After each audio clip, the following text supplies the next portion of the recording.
여러분 한 50년쯤 있다가요. 50년쯤 있다가 우리나라가 망했다고 한번 생각해 보십시다. 어떤 강대국에 침략을 당해서 북한일 수도 있고 일본일 수도 있고 중국일 수도 있고 심지어는 러시아나 미국일 수도 있겠죠. 여러분 이런 경우 한번 생각해 보시면 어떻습니까? 여러분 어떤 생각이 들까요? 끔찍하지 않겠습니까? 우리나라가 수천 번의 외적의 침입을 받아서 수천 년 동안 지켜온 이 나라를 불과 50년 후에 뺏긴다, 나라가 망한다고 하는 생각이 하지 않아야 될 생각일까요? 그런 일은 절대로 일어나지 않을까요? 학자들은 아니라고 합니다. 일어날 수 있다, 가능성이 크다고 합니다. 심지어는 앞으로 7, 80년 이후에 전 세계에서 인구가 가장 먼저 소멸할 국가, 우리나라에. 다음 세계대전이 일어난다 그러면 가장 첫 번째 가능성이 큰 곳이 우리나라. 핵전쟁이 일어난다 그러면 우리나라, 이렇게 이야기를 합니다. 우리는 너무 느슨하게 생각하고 있지 않을까요? 수천 년 동안 지켜왔던 것이 이어지기를 원하는데 그게 불과 50년 내에 70년 후에 일어난다면 누구 잘못입니까? 우리 잘못이겠죠. 우리가 뭔가 이어갈 수 있는 것을 이어가지 못하도록 한 게 우리 잘못일 수 있다고 하는 겁니다. 어제 TV를 보니까 해외 위주 노동자가 우리나라에 들어와서 얼마나 열심히 공부를 했는지 한국말을 너무너무 잘해요. 심지어는 한국말에 능통해서 기능사 자격증까지 땄더라고요. 비자가 계속 억벌이 돼서 아내도 데리고 오고 아들도 데리고 왔는데 데리고 온 아들과 아내와 산 1년인가 2년 세월이 꿈만 같았대요. 너무나 행복하고. 그래서 이 좋은 한흥북의 땅에서 오래 살고 싶었다 그랬는데 얼마 전에 아들을 다시 돌려보냈어요. 왜 돌려보냈냐 그랬더니 좋은 땅에서 살지 그랬더니 한국이라는 나라가 이 비자, 외국 사람들에게 비자를 너무 주는 것이 옛날 한 30년, 40년 전에 세웠던 그대로 오고 있다는 거예요. 그러니까 언제든지 다시 이 비자가 만료되면 가야 되는데 내 아들이 와가지고 한국말로 교육을 받다가 갑자기 돌아가게 되면 이것도 아니고 저것도 아니고 어떻게 될 것인가. 미래에 대한 가능성을 따져봤더니 안 되겠다. 나는 이 한국에서 열심히 돈을 벌고 끝까지 살았으면 좋겠지만 미래가 안 믿어져. 미래에 대한 신뢰가 없어. 그러니 얼마나 그 어린 아들을 다시 띄어보내는 그 마음이 얼마나 힘들었겠어요. 인생의 삶을 주장하는 게 뭐냐면은 미래에 대한 확신입니다. 미래에 대한 확신. 미래에 대한 확신이 있으면 오늘 힘들고 어려워도 버티죠. 그죠? 그죠. 우리나라가 왜 잘 살게 됐습니까? 우리 아들, 딸만큼은 내가 나처럼 고생 안 시키고 아니다. 그 미래에 대한 확신을 가지고 우리 부모님들이 할머니, 할아버지들이 버텨서 이렇게 된 거 아니에요?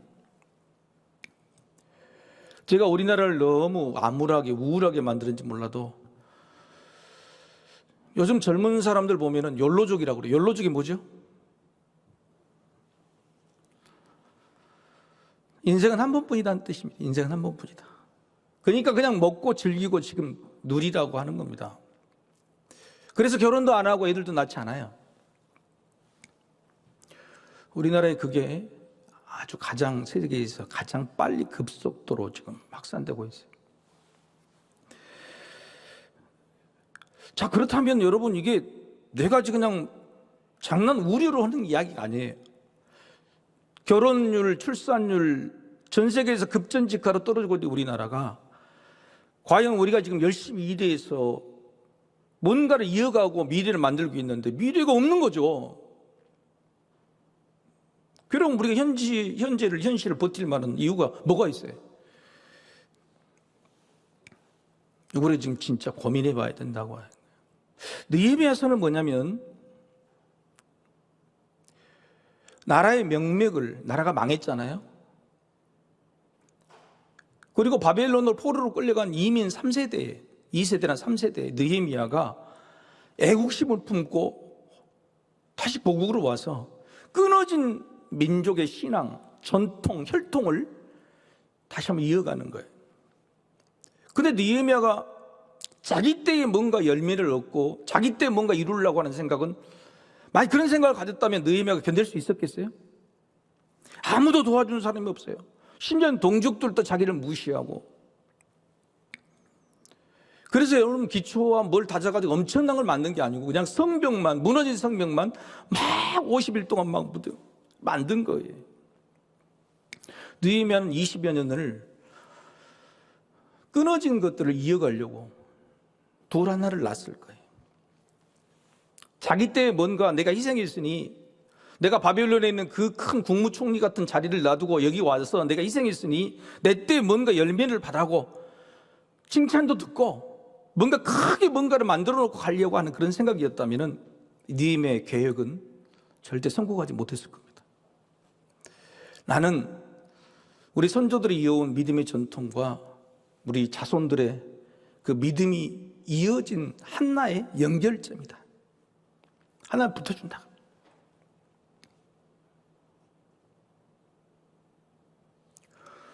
여러분, 이 인간 줄다리라고 아세요?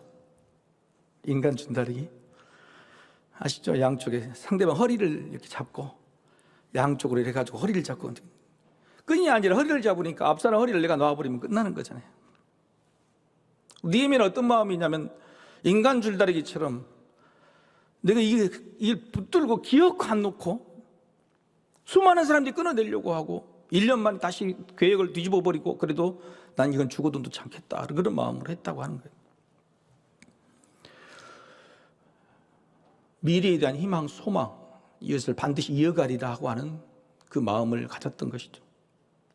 여러분, 그 증거가 뭐냐면 오늘 본문 제일 마지막에 38절이, 같이 한번 읽어볼까요? 38절. 38절 같이 읽어봅시다. 시작. 우리가 이 모든 일로 말미암아 이제 견고한 언약을 세워 기록하고 우리의 방백들과 레위 사람들과 제사장들이 다 임봉하나이다 하였느니라. 아멘. 이게 타임캡슐 같은 걸 묻는 거예요. 타임캡슐. 그러니까 내가 내 때에 영광을 받은 게 아니라 내가 이렇게 했던 이유는 뭐냐면 여기 있다가 우리 도장 찍고 맹세하고 우리 자손 대대로 이걸 이어갈 수 있도록 우리가 결단하자. 우리 때는 죽고 힘들고 못 살아도 우리 자식 때에 이 나라가 다시 회복되고 믿음이 번성할 그날을 기대하면서 우리가 전부 도장을 찍어라, 그렇게 하는 일이 있었던 것이죠. 사람이 참고 견디는 것은 미래에 대한 소망이죠. 예수님께서 이 땅에 오셔가지고 나를 믿으라 그랬습니다. 나를 믿으면 네가 구원받을 것이다 그랬죠. 그런데 예수님이 이 말씀이 설득이 됐습니까? 안 됐습니까? 안 됐어요. 사람들에게 생각하는 미래가 없다고 생각해요. 그리고 사람들에게 우리나라에는 미래가 없다고 해요. 로마의 앞에 있는 이 이스라엘에는 미래가 없다고 생각했어요. 오로지 유일한 미래가 있다 그러면 누군가가 이 나라 와서 정치적으로나 군사적으로 해방할 수 있는 그런 메시아가 필요했다는 거예요. 그러니까 예수님이 가져오신 미래하고 백성들이 원하는 미래하고는 전혀 코드가 맞지 않았어요. 그런데 예수님이 아무리 미래에 대한 소망을 이야기해도 미래 소망 이야기 안 하셨습니까? 하셨죠. 너희가 나를 믿으면 죽지 않고 영생 얻으시려는 엄청난 미래의 소망을 말씀하셨어도 그게 안 다가온 거예요. 예수님을 믿지 못한 거예요. 여러분, 우리 자손에게 우리 믿음이 이어지기를 원한다면 중요한 것은 우리 안에 뭐가 있어야 돼요? 미래에 대한 믿음이 있어야 돼요. 옆 사람한테 물어봅시다. 미래에 대한 믿음이 있으세요? 이렇게 묻지 말고 이렇게 묻읍시다. 자식을 믿으십니까? 이게 중요한 거예요. 이게 우리 자식들도 하나님께 책임져 주셔서 이끌어 가실 것이다, 이어가게 하실 것이다고 하는 믿음의 확신이 있어야 내가 지금 버티지. 아이고 시원찮하다. 분명히 저는 요즘 들어서 장례식을 가는데요, 예전보다 장례식이 많이 섭섭해질 때가 많아요. 예전에는 자녀들이 부모님이 돌아가시면 부모님의 신앙 따라서 장례 절차를 치렀는데 요즘은 부모님이 권사님이고 부모님이 집사님이고 부모님이 장로님이신데 아들이 안 믿으니까 아들식대로 그냥 장례를 치러버리더라고요. 여러분 보십시오. 여러분의 믿음이 죽는 그날 끊어져 버린다고요.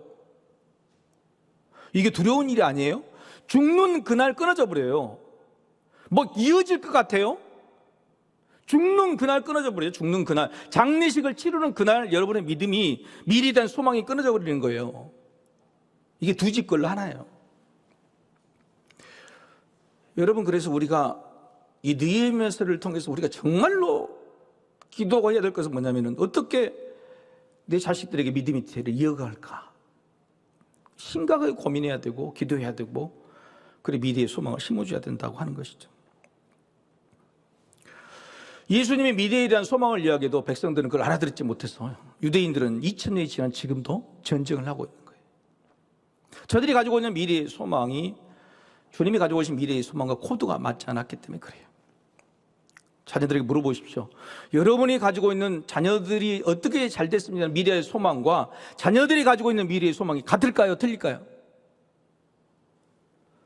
이스라엘 백성들과 똑같은 거예요. 예수님 오셔도 예수님이 가져오신 미래의 소망과 백성들이 원하는 미래의 소망이 다르면은 이어지지 않는, 끊어지는 거예요. 나라가 망하게 되는 거예요. 그래서 미래의 소망이라는 것이 현실을 견디게 만들 뿐만 아니라 미래의 지속성을 담보하는 굉장히 중요한 것이다.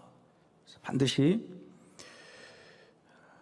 자녀들에게 여러분의 소망을 잘 가르쳐 주시길 소망합니다.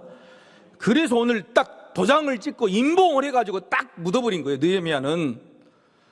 그러면서 그 다음에 여러분 10장에서는 그 도장 찍은 사람 이름까지 전부 다 기록해버립니다. 전부 다. 적어도 나중에 훗날 자녀들이 너희의 부모들은, 너희 할아버지들은 안 그랬다는 거예요. 너희 할아버지들은 전부 도장 찍고 이런 마음으로 희생했다. 그 성벽을 건축했다. 그 앞지 앞에서 자기 목숨을 걸고 이야기했다. 그것들을 보여주는 거예요. 느헤미야는 바로 그 일을 감당한 거죠. 예수님이 이 땅에 오셔서 미래의 소망만 이야기한 게 아니죠. 그죠? 막 미래의 막 장밋빛 전망만 이야기한 것이 아니에요. 오히려 예수님께서 하신 말씀 뭐예요? 죄에 대한 이야기를 훨씬 많이 하셨어요. 우리 자식 때의 지속적인 개혁과 발전이 이루어지려면 미래에 대한 소망이 먼저 있어야 되겠지만 두 번째는 뭐냐면은 암덩어리를 도려내야 돼. 암덩어리를 도려내야 돼. 여러분 옆에 사람한테 한 번 더 여쭤봅시다. 몇 살까지 살고 싶어요? 한번 여쭤보세요. 몇 살까지 살고 싶어요? 오래 살면 좋죠. 근데 문제는 다 똑같이 그런 말. 오래 살면 뭐 돼? 어떻게 살아야 돼요? 그거 어떻게 잘하게 된다. 건강하게 살아야 된다. 빌비르면서 오래 살면 자식 고생이지. 이게 중요한 거예요. 자식 고생을 안 시키려면 뭘 도려내야 돼요? 내가 아플 것들을 도려내야 돼요. 내 꿈이 소망에 맞춰야 되죠. 두 번째, 자식한테 고생 안 시키고 자식한테 이어지려고 하려면 내 늙음하게 병치를 안 하고 암덩어리 암고생, 그게 중요하단 말이에요. 예수님은 자녀들에게 미래빛, 장밋빛 희망을 물려주기 위해서 뭐랬냐면 암덩어리를 도려내야 된다고 죄의 문제를 도려내야 된다고 이야기를 하신 거예요. 그런데 부모인 우리가 믿음 아닌 것들, 믿음을 방해하는 것들, 자녀들에게 희망을 주지 못하는 것들을 도려내지 않고 형식적으로 그냥저냥 살다가 그러면 장례식날 그날 끝나는 거예요. 그런 시원치 않은 믿음을 가진 부모의 믿음을 본 자녀들이 그 믿음을 이어가겠어요?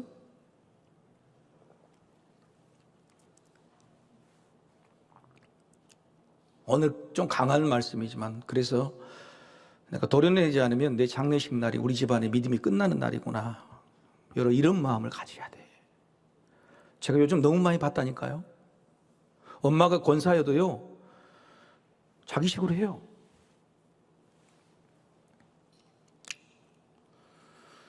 그래서 예수님이 죄를 도려내십니다. 오늘 본문에 여러분하고 지금 나누고 싶은 이야기는 뭐냐면 그냥 도장만 찍은 게 되는 게 아니에요. 지금 임봉해가지고 도장 찍어서 묻으면 미래가 꿈이 있고 막 앞으로 계획서를 쓴 게 된 게 아니에요. 이것이 있으면 절대 이어가지 못한다. 이것이 있으면 절대 이어지지 못한다고 하는 그것들을 과감하게 살피고 도려내는 글들을 기도문을 작성을 합니다. 오늘 읽으신 본문이 바로 그거라고 하는 거예요. 제가 건강이 좀 안 좋아서 병원에 갔더니 참 좋은 의사분이더만요. 좋은 의사분. 여러분 죄송합니다. 이렇게 의사를 비하한 거 아니라 가면은 그냥 상담도 안 하고 조사부터 막 엄청나게 검사 막 시키고 와서 나중에 상담을 한 5분 하고 다음에 또 오시오. 엄청 섭섭하더라고. 근데 이분은 그렇게 이야기한 게 아니라 나한테 뭐라고 했냐면 검사 될 것도 없고 딱 보니까 한 가지만 하고 오시면 되겠네. 뭐라고 했냐면 살 빼고 오시오. 아무것도 처방도 안 내주고 당신은 살 빼고 오면 돼. 살 몇 킬로 빼가지고 그때 다시 오라고 그래요. 뭐 내가 너무너무 감사하더라고. 여러분 우리가 오래 살려고 이어지기를 하면은 이 살이라는 문제를 좀 괴로워. 저는 물만 먹어도 살이 쪄. 오늘 저녁에도 안 먹었어요. 아니 거짓말에 하루에 2kg씩 왔다 갔다 해버려요. 저녁에 내가 이 몸무게를 재고 아침에 좀 2kg가 빠져 있고 아침에 재고 저녁에 되면 2kg 쪄 있어요. 우리 저울이 잘못됐을까요? 여러분도 뭐 다른 이야기 여러분도 다 그러잖아요 지금. 살 이야기를 왜 하냐면은 살이 우리 건강에 해를 끼치는 것들에 대한 분별을 세 가지를 할 수 있어요. 첫 번째는 예를 들려서 그러면 오늘 말씀하겠죠. 예를 들면 첫 번째는 잘 먹고 기름기 있어가 살이 전면 쪄. 여러분 나이를 먹으면 먹을수록 살찌면 돼요 안 돼요? 어떻게 잘하셔? 병이 중요한 게 아니라 그냥 살로만 보면은 먹으면 먹을수록 살이 찐다 그러면 안 되는 거예요. 절대 안 되는 겁니다. 살이 찌면 혈관에도 살이 찌고 다 살이 찌는 거예요. 첫 번째, 사람이 잘 살 때, 평안할 때, 잘 먹고 아무 일이 없을 때 살이 찌는 것들을 발견해내야 돼요. 두 번째는 뭐냐면 이런 사람이 있어. 먹어도 살이 안 찐 사람이 있어요. 요거 정상이에요, 비정상이에요? 정상이에요. 여러분 먹어도 살 안 찌면 이것도 비정상이에요.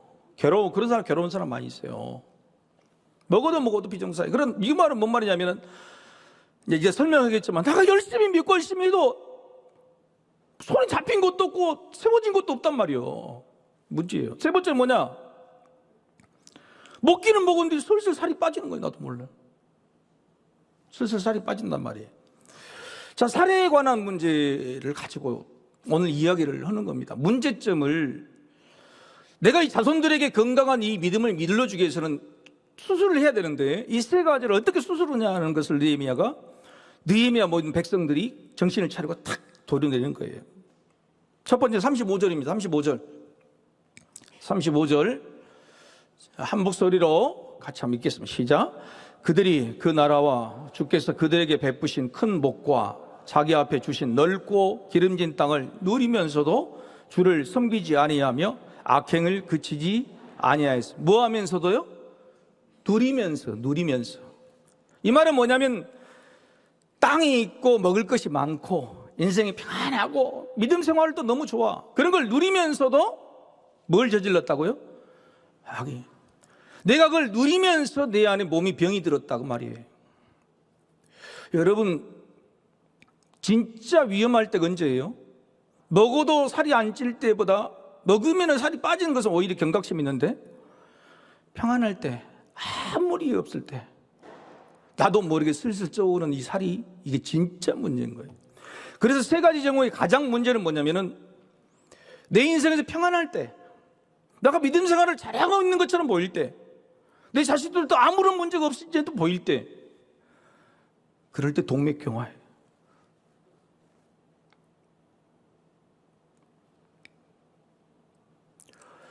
그럴 때 하나님 말씀에 경성해야 돼. 하나님 말씀에 경성해야 돼.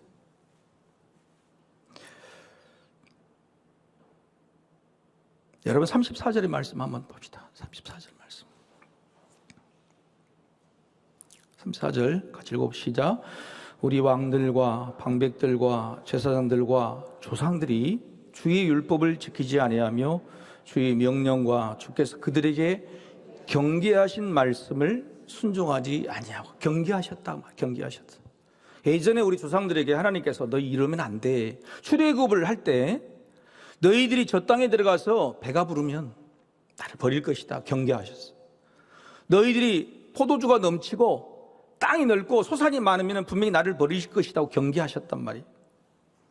한국 교회가 번성하고 잘 먹고 잘 살게 되면은 주의해라, 조심하라, 경계의 말씀을 주셨는데 그냥 누릴 때 누리고 끝나버린 거예요.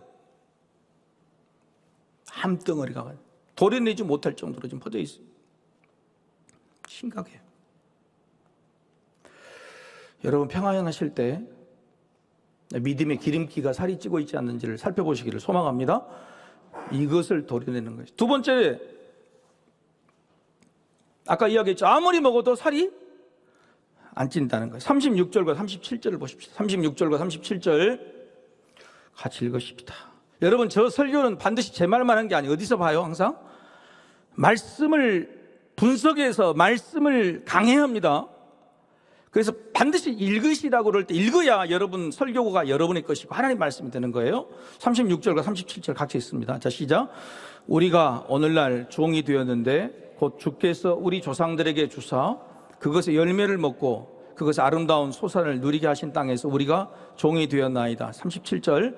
우리의 죄로 말미암아 주께서 우리 위에 세우신 이방 왕들이 이 땅에 많은 소산을 얻고 그들이 우리의 몸과 가축을 임의로 가나라오니 우리의 곤란이 심어. 하나님께서 엄청나게 주셔가지고 소산이 나는 이 땅에 열심히 노력해도 열매는 누가 가져가 버려?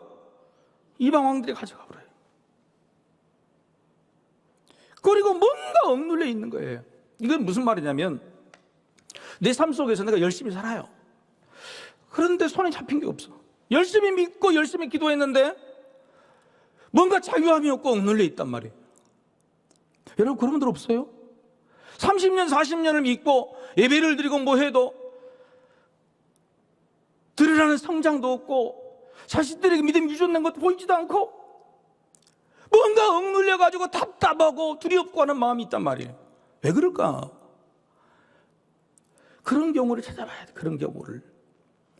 평안할 때뿐만 아니라 열심히 살았는데도 열매가 보이지 않을 때, 열심히 기도해도 응답이 되지 않을 때, 여러분 그럴 때에 한번 따라해 봅시다. 목적이 분명한지 한번 따라해 봅시다. 목적이 하나님과 같은지. 그렇죠.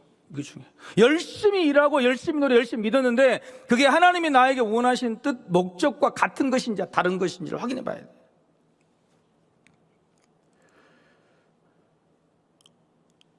분명히 여러분에게는 경계의 말씀 사인을 줬을 거예요. 최선을 다했는데도 보이지 않는 게 있다. 그럼. 세 번째 33절의 말씀을 같이 읽어봅시다. 33절 말씀 읽어보시자. 그러나 우리가 당한 모든 일에 주는 공의로우시니 우리는 악을 행하였사오나 주께서는 진실하게 행하셨음이니이다. 힘들고 아플 때가 있어요. 고난당할 때가 있어요. 그럴 때 우리가 하나님은 공의로우시다라고 인정하는가? 아니면 왜 나만 갖고 그래? 왜 하나님 나에게만 이렇게 힘들게 하십니까? 주는 공의로우시고 나에게 분명히 의미, 뜻이 있어서 이러신 것을 받아들이고 내가 느끼는지 아니면 내가 뭔 죄를 그렇게 크게 지었다고 이렇게 힘들게 하시오. 하나님 내가 최선을 다해 열심히 살았는데 왜 나를 아프게 하시냐고. 그런 믿음의 태도를 봐야 됩니다.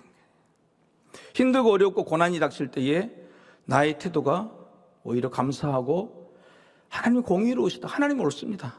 제가 틀렸지요. 이렇게 말하는 사람인지 제가 뭐가 틀렸습니까? 하나님이 욥에게 기대해야 하신 게 그거예요. 이유를 따진 게 아니고 하나님이 뭔가 뜻이 있었겠지요 라고 하는 하나님의 뜻을 하나님 공의로우시다고 인정하는 그게 필요했던 거예요. 자, 우리는 세 가지 경우를 다 봤죠. 그죠? 평안할 때도 그게 내 것이 아니라 하나님에 대한 감사, 내가 느슨하고 나태해지지 않는가. 두 번째, 열심히 일해도 결과가 없을 때 내가 원하는 목적이 다른가. 세 번째, 힘들고 어려운 아픔과 고난이 왔을 때에 그때도 불평과 원망하지 않는가. 근데 이스라엘 백성들, 조상들은 다 그랬단 말이에요. 누릴 때는 기름기가 쪄불고 하나님의 원하신 목적과 달리 자기들 뱃속만 채우기를 바빴고 조금 힘들고 어려울 때마다 맨날 하나님 원망하고 살았단 말이에요. 우리가 이것을 반복하면은 자식들에게 이어지지 않는다. 자식들에게 썩을 것을 물려준다. 이건 그래서 도련내자. 그리고 오늘 기록을 딱 하고 도장을 찍은 거예요. 여러분 자녀들이 이 세 가지 자녀가, 여러분 자녀는 몇 명이십니까? 예, 둘이요, 세 명이 그러시지. 이거 저는 대화를 하면 설교하는 게 좋아해요. 저는 자식이 세 명이다. 자식들에서 이 세 가지 일이 있겠죠. 첫 번째, 자식이 삶이 평안해. 그럴 때 자식한테 물어봐야 돼. 야, 하나님께서 평안하게 해주신 것을 감사했냐? 꼭 물어보세요. 지금 평안한 자식들이 지금 뭔가 나태해지고 자기가 한 것처럼 교만해지고 혈관에 기름기 찔 때에 야, 나 하나님께 감사했냐? 꼭 물어보세요. 그게 점검인 거예요. 두 번째, 자녀들이 열심히 살고 뭘 했는데 안 돼. 열매도 안 되고 승진시험도 떨어지고 뭐 자꾸 안 된단 말이에요. 끝나고 해서 얘가 낙하게 산 것도 아니고 열심히. 그러면 뭐라고 해야 돼요? 뭘 물어봐야 돼요? 네 목표가 뭐냐 물어봐야 돼. 목표가. 네 목표가 하나님이 원하시는 목표냐 아니면 네 목표냐 물어봐야 돼. 하나님의 목표가 아니면 절대 하나님이 응답 안 해주시겠지. 그래서 두 번째는 반드시 물어봐야 됩니다. 열심히 해도 능력이 결과가 안 나온 것은 네 꿈이 뭐고 네가 원하는 것이 하나님 뜻인가 확실히 물어봐야 돼. 정확히 조직을 해야 됩니다. 세 번째, 힘들고 어렵고 낙심하고 좌절한 그 자녀들에게 뭐라 그래야 돼요? 하나님과 원망하고 불평하지 말고 하나님이 옳다고 하나님 인정하게 될 때 너는 하나님을 인정하느냐? 너에게 주신 것이 나쁜 것이 아니고 좋은 것임을 네가 받아들이느냐? 꼭 물어보셔야 돼요. 이 세 가지가 우리 믿음이 이어지는 방법이라고 하는 것. 느헤미야 그리고 이스라엘 백성들 적어도 이때는 이것들을 분명하게 캐치해서 기록하고 도려내고 도장을 찍고 인봉을 했다고. 그리고 우리 자녀들에게 이런 믿음이 이어지기를 원한다 그런 것. 몇 가지만 정리해 봅시다. 한번 따라해 봅시다. 경고를 무시하지 맙시다. 하나님께서 우리에게 늘 말씀으로 경고를 해주신 말씀들이 있어요. 주일날 받은 말씀이나 어떤 데 말씀이 그 찔리는 말씀을 반드시 기억해야 돼요. 그리고 그 말씀으로 여러분의 삶을 조명하고 도려낼 건 도려내셔야 됩니다. 그 경고가 누적되고 고치지 않으면은 여러분 그게 뭐가 되죠? 한번 따라해 봅시다. 암세포. 암세포는 내가 죄를 지어서 그런 게 아니에요. 분명히 알려줘요. 그게 이거 먹으면 안 돼. 그냥 먹을 때마다 속이 불편한데 다음에 또 먹어 그러면은 그게 암이 되는 거예요. 몰라서 그런 게 아니에요. 다 알아요. 그래서 우리에게 경고를 주시고 지적하는 그 말씀을 절대 무시해서는 안 돼. 두 번째로 한번 따라해 봅시다. 눌린 것을 찾아보라. 내가 자유하지 못한 것이 뭘까? 열심히 살고 뭐 했는데도 눌려 있다는 것은 뭔가 방향이 틀렸다는 거예요. 그죠? 내가 없어야 될 자리에 지금 있는 거란 말이에요. 그렇죠? 눌렸다고 하는 거예요. 그 눌린 것이 있어요. 그 눌린 것이 뭔지를 반드시 여러분 확인해 보셔야 돼요. 확인해 보셔야 돼요.